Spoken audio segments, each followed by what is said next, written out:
ಆಗಲೇ ಸಾಕಷ್ಟು ಹೇಳಿದ್ದಾರೆ. ನನ್ನ ಅನುಮಾನ ಏನು ಅಂದರೆ ಕೇವಲ ಒಂದು ಗಂಟೆಯಲ್ಲಿ ಆ ಸ್ಥಳಕ್ಕೆ ಬರ್ಬೋದಾದಂಥ ದೂರದಲ್ಲಿ ಸುಮಾರು 10,000 ಪೊಲೀಸ್ ಫೋರ್ಸ್ ಬೆಂಗಳೂರು ಒಳಗಿದೆ. ನೀವು ಅದರಲ್ಲಿ ಎಷ್ಟು ಡ್ರಾ ಮಾಡಿದ್ರಿ? 4 ಲಕ್ಷ ಜನ ಸೇರ್ತಾರೆ, 5 ಲಕ್ಷ ಜನ ಸೇರ್ತಾರೆ. ಮೊದಲಿನ ರಾತ್ರಿನೇ ಎಲ್ಲರೂ ಕೂಡ ಗೊತ್ತಿತ್ತು. ನೀವೀಗ ಹೇಳ್ತೀರಿ 5 ಹೆಣ ಬಿದ್ದರ ಮೇಲೂ 1 ಗಂಟೆ ನಂತರ ನಿಮ್ಗೆ ಗೊತ್ತಾಗ್ತದೆ ಒಬ್ಬ ಮುಖ್ಯಮಂತ್ರಿಗೆ. ಅಂದ್ರೆ ನಿಮ್ಮ ಮತ್ತು ಪೊಲೀಸರ ಬಾಂಧವ್ಯ ಏನಿದೆ? ನಿಮ್ಮ ರಾಜ್ಯದಲ್ಲಿ ಈ ರೀತಿ ಲ್ಯಾಂಡ್ ಆರ್ಡರ್ ಸಿಚುಯೇಷನ್ ಏನಾಗ್ತದೆ ಇದೆ ಸರ್. ಪುನೀತ್ ರಾಜ್ಕುಮಾರ್ ತೀರ್ಕೊಂಡ್ರು 1 ಗಂಟೆನಲ್ಲಿ. ಕೇಳಿ ಸರ್, ಪುನೀತ್ ರಾಜ್ಕುಮಾರ್ ಅವರು ತೀರ್ಕೊಂಡಾಗ 1 ಗಂಟೆನಲ್ಲಿ ಇಷ್ಟು ಪೊಲೀಸ್ ಫೋರ್ಸನ್ನ ನಾವು ಡ್ರಾ ಮಾಡಿ 25 ಲಕ್ಷ ಜನ ಅವತ್ತು ನೋಡ್ಲಿಕ್ಕೆ ಬಂದಿದ್ದು 2 ದಿವಸದಲ್ಲಿ. ಈಗ ತಾವೇ ಬಂದು ಹೇಳಿ. 1 ನಿಮಿಷ ಸರ್, ಚರ್ಚೆ ಆಗಿದೆ. ನಾನು ಉತ್ತರ ಅಲ್ಲ, ನಾನು ಹೇಳೋದು ಕ್ಲಾರಿಫಿಕೇಶನ್. ಹೌದು, ಆಗ್ತದ ಏನ್ ಹೇಳಿದ್ರೆ ಹೇಳೋದು. 1 ನಿಮಿಷ ಅಮೆರಿಕದ ಹೇಳಿದ್ದಾರೆ ಅವರು. ಸರ್ ನನ್ನ ವಿನಂತಿ ಇಷ್ಟೇನೆ, ನೀವು ಬೇರೆ ಬೇರೆ ಉದಾಹರಣೆ ಕೊಟ್ಟು ನೀವು ಸಮರ್ಥನೆ ಮಾಡ್ಕೊಂಡ್ರೆ ನಿಮ್ಮ ಫೇಲ್ಯೂರ್ ಇದರಲ್ಲಿದೆ.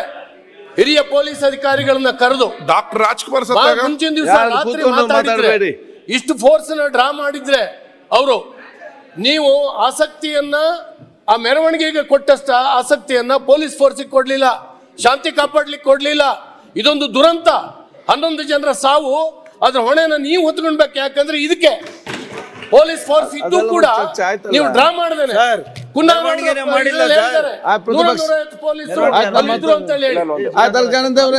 ಏನು ಸರ್ಕಾರದ ಹಣೆ ಬರ ಏನು? ಡ್ರಾ ಮಾಡ್ಲಿಲ್ಲ.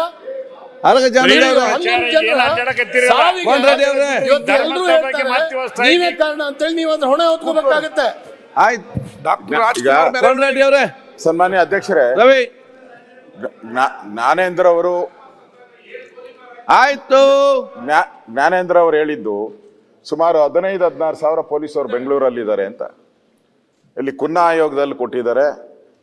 ಕೊನೆಯಲ್ಲಿದ್ದು 175 ಜನ, 194 ಜನ. ಇಲ್ಲಿ 194 ಜನ ಅಷ್ಟೇ ಇದ್ದಿದ್ದು. ಆ CC ಕ್ಯಾಮ್ರಾದಲ್ಲಿ 515 ಜನ ಇದ್ರು. ಸೈನ್ ಮಾಡಿರೋರು ಮಾತ್ರ 194 ಜನ. ನಾನು ಮಾತಾಡುವಾಗ ಅದೆಲ್ಲ ಹೇಳ್ಬಿಟ್ಟಿದ್ದೀನಿ, ಬಿಡಿಸಿ ಹೇಳಿದ್ದೀನಿ. ಎಷ್ಟು ಜನ ಇದ್ರು, ಬುಕ್ಕಲ್ಲಿ ಎಷ್ಟು ಜನ ಸೈನ್ ಹಾಕಿದ್ದಾರೆ, ಕೊನೆಗೆ ಅಲ್ಲಿ ಕ್ಯಾಮ್ರಾದಲ್ಲಿ ಕಾಣಿಸಿದ್ದು ಎಷ್ಟು, ಇಷ್ಟು ಡೀಟೈಲ್ ಹೇಳಿದ್ದೀನಿ. ಅದನ್ನು ಹೇಳಿದ್ದೀನಿ ನನ್ನ ರೆಕಾರ್ಡಲ್ಲಿ, ಅದನ್ನು ಕೂಡ ನಮ್ಮನ್ನ ಹೇಳಿದ್ದೀನಿ. ನಾ ಇಲ್ಲಿ ಪ್ರಶ್ನೆ ಬಂದಿರೋದು, ಪದೇ CM ಅವರು ನನ್ಗೆ ಗೊತ್ತೇ ಇಲ್ಲ ಸ್ಟೇಡಿಯಂನಲ್ಲಿ ಆಗಿರೋ ಕಾರ್ಯಕ್ರಮ ಅಂತಾರೆ. ಈಗ DPR ಯಾರ ಅಡಿಯಲ್ಲಿ ಬರ್ತೈತೆ? ಮುಖ್ಯಮಂತ್ರಿ ಅಡಿಯಲ್ಲಿ ಬರ್ತೈತೆ. DPR ಸೆಕ್ರೆಟರಿ ಅವರು ವಿಧಾನಸೌಧದ ಮುಂದ್ಗಡೆ ಪ್ರೆಸ್ ಬ್ರೀಫಿಂಗ್ ಮಾಡ್ತಾರೆ. ಅದರಲ್ಲಿ ಅವ್ರು ಕ್ಲಿಯರ್ ಆಗಿ ಹೇಳ್ತಾರೆ, ವಿಧಾನಸೌಧದ ಮುಂದೆ ಯಾರು ಬರಬೇಡಿ, ಇಲ್ಲಿ ಸಾಂಕೇತಿಕ ಅಷ್ಟೇ, ಎಲ್ಲರೂ ಕೂಡ ಸ್ಟೇಡಿಯಂಗೆ ಹೋಗಿ ಅಂತೇಳಿ 2 ಬಾರಿ ಪ್ರೆಸ್ ಮೀಟ್ ಮಾಡಿದ್ದಾರೆ. ಅದರದ್ದು ನಿಮಗೆ ಪೆನ್ ಡ್ರೈವ್ನು ನಾನು ಕೊಟ್ಟಿದ್ದೀನಿ. ಅವತ್ತು ಇವರಿಗೆ ಪೆನ್ ಡ್ರೈವ್ನು ಕೊಟ್ಟಿದ್ದೀನಿ, ಅವ್ರು ಹೇಳಿರೋದು ದಾಖಲೆಗಳು ಕೊಟ್ಟಿದ್ದೀನಿ ನಾನು. ಅದಕ್ಕಿಂತ ಹೆಚ್ಚಾಗಿ ಮುಖ್ಯಮಂತ್ರಿಗಳೇ, ಇಲ್ಲಿ ನಿಮ್ಮ ಪರ್ಮಿಷನ್ ನೀವೇ ನೆನೆ ಬಿಲ್ ತಂದ್ರಿ, ಯಾವುದು rules and regulations, crowd man bill ತಂದ್ರಿ. ಅದಕ್ಕೆ ಮುಂಚೆನೆ 2009ರಲ್ಲಿ ಆದೇಶ ಬಂದಿದೆ. ಕಾಪಿ ಕೊಡ್ತೀನಿ ನಾನು ನಿಮ್ಮ ಹತ್ರ. 2009ರಲ್ಲೇ ಒಂದು ಸರ್ಕಾರ ಆದೇಶ ಬಂದಿದೆ, ಯಾವ ರೀತಿ ನಾವು ಸಭೆ ಸಮಾರಂಭಗಳಿಗೆ ಅನುಮತಿ ಕೊಡ್ಬೋದು ಅಂತ ಸರ್ಕಾರದ ಆದೇಶ, SOP ಬಂದಿದೆ. ನಾನು ಕೊಡ್ತೀನಿ. ನೀವು ಅವಾಗ ಕೋರ್ಟ್ ಕೊಡೋಕ್ಕಾಗಿಲ್ಲ, ಕೇಳಿದ್ರು ಕೋರ್ಟು, ನೀವು ಹುಡ್ಕಾಡಿ ಬಿಲ್ ತಂದುಬಿಟ್ರಿ. 2009ರಲ್ಲೇ ಆದೇಶ ಮಾಡಿದ್ದೀರಾ. 2009ರ ಆದೇಶ ಪ್ರಕಾರ 7 days ಪರ್ಮಿಷನ್ ತಗೊಬೇಕು. ಫೈರ್ ಏನು ಮಾಡಿದ್ದೀರಾ, ಬ್ಯಾರಿಕೇಡ್ ಏನು ಮಾಡಿದ್ದೀರಾ, ಆಂಬುಲೆನ್ಸ್ ಏನು ಮಾಡಿದ್ದೀರಾ, ಇವೆಲ್ಲ ಕೊಡಬೇಕು ಅಂತ 2009ರ ಆದೇಶ ಇದೆ. ಈಗ ನೀವು ಬಿಲ್ ತಂದಿದ್ದೀರಾ, ಓಕೆ, ಅದ್ರದ್ದೇನು ಪರವಾಗಿಲ್ಲ. ನಾನು ಹೇಳೋದು, ಒಬ್ಬ IPS ಆಫೀಸರ್, ವಿಧಾನಸೌಧದ IPS ಆಫೀಸರ್ ಕರಿಗೌಡ ಅನ್ನೋರು ನಿಮಗೆ ಕೊಡ್ತಾರೆ, ನಮ್ಮ ಕೈಲಿ ಆಗಲ್ಲ ಅಂತ ಹೇಳ್ತಾರೆ ಅವರು.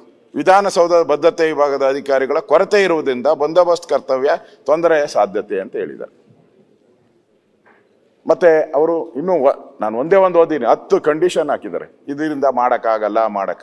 ಇಷ್ಟಾದ್ಮೇಲೂ ನಾವು ಏನೇ ಪರ್ಮಿಷನ್ ಬರಬೇಕಾದ್ರೂ, ನೀವು BDNಲ್ಲಿದ್ದೀರಾ, ಶಿವಕುಮಾರ್ ಅವರು ಏನಾನ ಬರಬೇಕಾದ್ರೆ ಫೈಲ್ ಬರಬೇಕು, ಕ್ಲರ್ಕಿಂದ DC ಇಂದ ಸರ್ಕಾರಕ್ಕೆಲ್ಲ ಬರೀಬೇಕು. ಇಲ್ಲಿ ಅವ್ನು ಕಳಿಸಿದ್ದಾನೆ, ಇಲ್ಲಿ ಆಗಲ್ಲ, ಸಾಧ್ಯತೆ ಇಲ್ಲ ಅಂತ. ಹೆಂಗ್ ನಡೆಸ್ತೀರಿ ಕಾರ್ಯಕ್ರಮ? ನೀವೇ ಸರ್ಕಾರನೇ ವೈಲೇಷನ್. ಸರ್ಕಾರದ ಕಾನೂನುಗಳನ್ನ ಸರ್ಕಾರನೇ ವೈಲೇಷನ್ ಮಾಡಿರೋದ್ರ ಬಗ್ಗೆ ನಾನು ಹೇಳಿರೋದು. ಇಲ್ಲಿ ಫೇಲೂರು ಮಾಡಿರೋದು, ಅಪಚಾರ ಆಗಿರೋದು ಸರ್ಕಾರದಿಂದ ಅನ್ನೋದ ನಾನು ಬಿಡಿಸಿ ಹೇಳ್ತಾ ಇರೋದಷ್ಟೇ. ಇದನ್ನ DPR ಸೆಕ್ರೆಟರಿ, ಪೊಲೀಸ್ ಇಲಾಖೆ, ಮುಖ್ಯಮಂತ್ರಿಗಳು, ಉಪಮುಖ್ಯಮಂತ್ರಿಗಳು ಎಲ್ಲರೂ ಕೂಡ ಇಲ್ಲಿ ಹೇಳಿದ್ದಾರೆ. ಸ್ಟೇಡಿಯಂ ಕಾರ್ಯಕ್ರಮದ ಬಗ್ಗೆ ಮಾತಾಡಿದ್ದಾರೆ. ಇದ್ರ ಬಗ್ಗೆ ನಾನು ಹೇಳಿರೋದು. ಈಗ ಅವರು KSAN ಅವರು ಇನ್ನೂ ಕ್ಲಿಯರ್ ಆಗಿ ಪೊಲಿಟಿಕಲ್ ಸ್ಟೇಟ್ಮೆಂಟ್ ಕೊಟ್ಟಿದ್ದಾರೆ. ಇವ್ರೇನ್ ಮಾಡಿದ್ದಾರೆ ಆಕ್ಷನ್ ಗೊತ್ತಿಲ್ಲ. FIR against us to avoid public anger against the government. Affidavit ಹಾಕಿದ್ದಾರೆ ಅವರು. ಇಟ್ಸ್ ನಾಟ್ ಯಾವುದು ಜಡ್ಜ್ಮೆಂಟ್ ಅಲ್ಲ ಸರ್. ನೀವ್ ಹೇಳೋದು ಜಡ್ಜ್ಮೆಂಟ್ ಅಲ್ಲ, ನಾನು ಹೇಳೋದು ಜಡ್ಜ್ಮೆಂಟ್ ಅಲ್ಲ, ಯಾರ್ದು ಜಡ್ಜ್ಮೆಂಟ್ ಅಲ್ಲ. Is A argument. ಇದಕ್ಕೆ ಕೌಂಟರ್ ಆರ್ಗ್ಯುಮೆಂಟ್ ಅಲ್ಲಿ ಇವ್ರು ಮಾಡಬೇಕು, ಸರ್ಕಾರ ಮಾಡಬೇಕು. ಅಲ್ಟಿಮೇಟ್ ಆಗಿ ಜಡ್ಜು ಅದಕ್ಕೆ ಕೊಡ್ತಾರೆ. That is the judgement. ಅವರು ಹೇಳಿದ್ದಾರೆ ಅಂತ ನಾನು ಹೇಳೋದು. ಆಂಗರ್ನ ನೀವು ನಮ್ಮ ಮೇಲೆ ತಿರುಗಿಸ್ತಾ ಇದ್ದೀರಾ ಅಂತ ಹೇಳಿದ್ದಾರೆ. ಇಲ್ಲಿ ನನಗನ್ಸೋ ಅಂಥದ್ದು ಮುಖ್ಯಮಂತ್ರಿಗಳದು ಇಲ್ಲಿ ಇಡೀ ಈ ಒಂದು ಕಾರ್ಯಕ್ರಮ ಏನಿದೆ ತರಾತುರಿ. ಪೊಲೀಸರು ಮುಖ್ಯಮಂತ್ರಿಗಳೇ ಹೇಳಿದ್ರು, ರಾತ್ರಿ ಎಲ್ಲ ಪಾಪ ಎಣಗಾಡಿ ಬಂದಿದ್ದಾರೆ ಅಂತ ಹೇಳಿದ್ರು. ಎಣಗಾಡಿ ಬಂದಂತ ಪೊಲೀಸವ್ರನ್ನ ಮತ್ತೆ ಇಲ್ಲಿಗೆ ಡೆಪ್ಯೂಟ್ ಮಾಡಿದ್ರಲ್ಲ, ಅದು ಯಾವ ಕಾರಣಕ್ಕೋಸ್ಕರ ಮಾಡಿದ್ರಿ? ಅಷ್ಟು ಕಾಮನ್ ಸೆನ್ಸ್ ಸರ್ಕಾರಕ್ಕೆ ಇರ್ಬೇಕಾಯ್ತಲ್ಲ. This is a negligence of the government. ಕಾನೂನು ಉಲ್ಲಂಘನೆ, ಪರ್ಮಿಷನ್ ಕೊಟ್ಟಿಲ್ಲ ಪೊಲೀಸ್ ಇಲಾಖೆಯವರು. ನೀವು ಆಗಲ್ಲ ಅಂತ ಹೇಳಿದ್ದಾರೆ, ನೀವು ಮಾಡಿದ್ದೀರಾ. ಇಲ್ಲಿ ಒಂದು ರೀತಿ ಪ್ರಚಾರದ ಅಪಾಪಿಪಿ, ಪ್ರಚಾರ ತಗೊಬೇಕು ಅನ್ನೋದು ಬಿಟ್ರೆ ಏನಿಲ್ಲ. ಕರ್ತವ್ಯ ಲೋಪ, ಬೇಜವಾಬ್ದಾರಿತರ, ಗುಪ್ತಚರದ ವೈಫಲ್ಯ ಅಂತ ಕೇಳಕ್ಕಿಲ್ಲ ಬಿಡಿ. ಅದೇನೋ ಸಸ್ಪೆಂಡು ಅವ್ರು ಕಳಿಸಿದ್ದೀರಿ ಅಂದ್ರೆ ಅದಕ್ಕೆ ಏನಾನ ಮಾಡ್ಕೊಳ್ಳಿ. ಇಲ್ಲಿ ನನಗೆ ಹೇಳೋವಂಥದ್ದು, ಈ ಕಾರ್ಯಕ್ರಮ ಮಾಡಿದವರು ಸರ್ಕಾರ, not A police department. It's not A police department. ಈ ಕಾರ್ಯಕ್ರಮ ಮಾಡಿದ್ದು ಪೊಲೀಸ್ ಡಿಪಾರ್ಟ್ಮೆಂಟ್ ಅಲ್ಲ. ಪೊಲೀಸ್ಗೂ ಇದಕ್ಕೇನು ಸಂಬಂಧ ಇಲ್ಲ. ಸರ್ಕಾರ ಇನ್ವೈಟ್ ಮಾಡಿದ್ದು ಸರ್ಕಾರ, ಅದರಲ್ಲಿ ಹೇಳಿದ್ದಾರೆ ಇನ್ವೈಟ್ ಮಾಡಿದ್ದು ಸರ್ಕಾರ, ಕರೆದಿದ್ದು ಸರ್ಕಾರ. RCB ಅವರು ಕರೆದಿ ನಮ್ಮನ್ನ ಪ್ಲೇಯರ್ಸ್ ನಿಲ್ಲಿ ಕರ್ಕೊಂಬಂತ ಹೇಳಿದ್ದು ಸರ್ಕಾರ ಅಂತಾನೆ ಅವ್ರ ಅಫಿಡವಿಟ್ ಅಲ್ಲಿ ಕ್ಲಿಯರ್ ಆಗಿ ಹೇಳಿದ್ದಾರೆ. ಅದನ್ನು ಬೇಕಾದ್ರೆ ಓದ್ತೀನಿ, ಅದನ್ನು ಬೇಕಾದ್ರೆ ಓದ್ತೀನಿ. ನಾನು ಓದಲ್ಲ, ಯಾಕೆ ಇನ್ನು ಜಾಸ್ತಿ ಹೇಳಿದ್ರೆ ಬೇಜಾರು ಮಾಡ್ಕಂತೀರ. ಅದನ್ನು ಹಂಗೆ ಹಾಕಿದ್ದಾರೆ, ಹೇಳ್ಬೇಕು ಅದನ್ನು ಅದರಲ್ಲಿ ಹಾಕಿದ್ದಾರೆ ನೋಡಿ. We do not ask for victory celebration, government asked us. ಅವರ ಅಫಿಡವಿಟ್ ಅಲ್ಲಿ ಹೈಕೋರ್ಟ್. ನಾನು ಹೇಳ್ದಲ್ಲ ಸರ್, ಅದನ್ನೇ ಹೇಳ್ತಾ ಇದ್ದೀನಲ್ಲ. ಹಾಕಿದಾರಲ್ಲ, ನೀವು ಅದಕ್ಕೇನು ಹಾಕಿದ್ದೀರಾ? ಈಗ ನೀವು ಕೌಂಟರ್ ಅಫಿಡವಿಟ್ ಏನ್ ಹಾಕಿದ್ರೆ ಹೇಳಿ, ಅದನ್ನ ಹೇಳ್ಬೇಕಲ್ಲ. ಹೇಳಿ ಅದನ್ನ ನಾ ಅವ್ರು ಕೌಂಟರ್ ಮಾಡಿದ್ದೀನಿ ಅಂತ ಹೇಳಿ. ಹಿಂಗ್ ಕೌಂಟರ್ ಮಾಡಿದ್ದೀನಿ ಅದನ್ನ ಹೇಳಲೇ ಇಲ್ಲ ನೀವು. ನಾವು ಹಿಂಗ್ ಕೌಂಟರ್ ಮಾಡಿದ್ದೀರಿ ಅಂತ.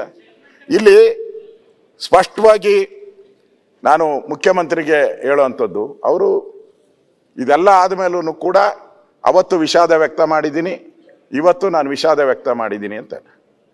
ಸ್ವಲ್ಪ ಪದ ಚೇಂಜ್ ಮಾಡ್ಕೊಬೇಕಷ್ಟೆ. ತಪ್ಪಾಗಿದೆ. ಅವ್ರು ದೊಡ್ಡವರಾಗ್ತಾರೆ ನೋಡಿ. ಯಾವ್ಯಾವ ರಾಜರುಗಳು, ಯಾವ್ಯಾವ ಚಕ್ರವರ್ತಿಗಳು, ಮಹಾತ್ಮ ಗಾಂಧೀಜಿನೇ ಹೇಳಿದ್ದಾರೆ ಅವ್ರ ಇದರಲ್ಲಿ, ತಪ್ಪನ್ನ ಒಪ್ಕೊಂಡವನೇ ದೊಡ್ಡ ಮನುಷ್ಯ ಅಂತ ಹೇಳಿದ್ದಾರೆ. ಕರೆಕ್ಟ್ ಅಲ್ಲ? ಧೈರ್ಯವಂತ ಅಂತ ಹೇಳಿದೆ. ಮುಖ್ಯಮಂತ್ರಿಗಳು ಬಿಡಿ, ಈಗ ನಮ್ಮ DK ಶಿವಕುಮಾರ್ ಅವ್ರಿಗೇನೋ ಕಲ್ಲು ಬಂಡೆ ಅಂತ ಅವರೇ ಹೇಳ್ಕೊಂಬಿಡ್ತಾರೆ. ನಾನು ಚಪ್ಪಡಿ ಅದು ಇದು ಅವರು ಡಿಕ್ಲೇರ್ ಮಾಡ್ಕೊಂಬಿಟ್ಟವ್ರೆ. ಐ ಆಮ್ ಸ್ಟೋನ್ ಅಂತ, ಸ್ಟೋನ್ ಮ್ಯಾನ್ ಅಂತ ಡಿಕ್ಲೇರ್ ಮಾಡಿದ್ದಾರೆ.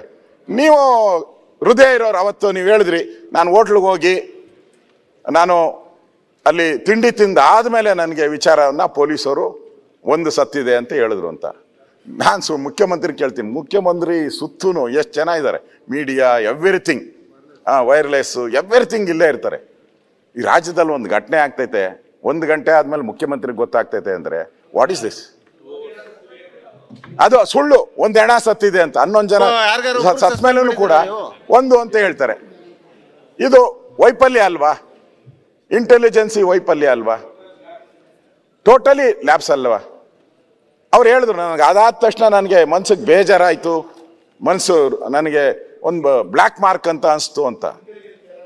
ನನಗನ್ಸ್ತತೆ ಇವತ್ತು ಮುಖ್ಯಮಂತ್ರಿಗೆ ನಾನು ಹೇಳ್ತಾ ಇದ್ದೀನಿ, ನೋ ಬ್ಲ್ಯಾಕ್ ಮಾರ್ಕ್, ನಿಮ್ಮ ಮೇಲೆ ಬ್ಲ್ಯಾಕ್ ಮಾರ್ಕೇ ಇಲ್ಲ. ಯಾವಾಗಿಲ್ಲ ಅಂದರೆ ಇದು ತಪ್ಪಾಯಿತು ಅಂತ ನಾ ಹೇಳ್ಬಿಟ್ರೆ ಆ ಬ್ಲ್ಯಾಕ್ ಮಾರ್ಕ್ 100% ಹೊರಟೋದು. 100% ಹೊರಟೋದು. ನೀವು ದೊಡ್ಡ ವ್ಯಕ್ತಿಗಳಾಗ್ತೀರಿ. ಹಿಂದೆ ನಾವು ಭಾಳ ರಾಜರು ಮಹಾರಾಜರ ಕಥೆಗಳೆಲ್ಲ ಓದಿದ್ದೀರಿ, ಮಹಾತ್ಮ ಗಾಂಧೀಜಿ ಲೈಫ್ ಸ್ಟೋರಿನ ಓದಿದ್ದೀರಿ.